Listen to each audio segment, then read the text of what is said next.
74 women have been killed in Australia since this time last year. 74. Imagine these women surrounding us here today. What would they say? What would we do? Can we imagine what the response would be if 74 Australians were killed on a single day at a single event? It wouldn't just be me reading out their names or the member opposite. Our nightly news would have them emblazoned across news packages. We would stand together as a country. We would lower flags. We would pause to reflect and to mourn. Their names would be etched into marble and memorialised, and year after year we would reflect on the loss. So how do we maintain the rage? How do we cut through? How do we overcome the fatigue? Let us use that hope to drive us, because we must not look away. We must continue to go into the dark places.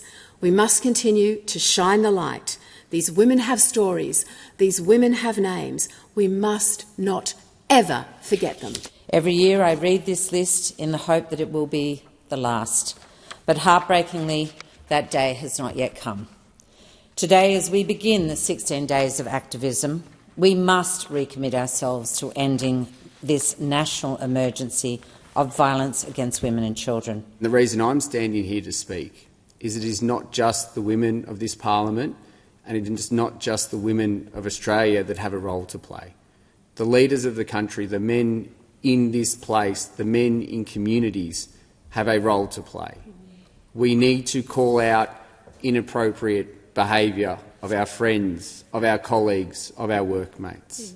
I was proud to be part of the Parliamentary Friends of Healthy Masculinity that launched last week with the member for Hunter, Dan Ripicoli, and Senator David Pocock.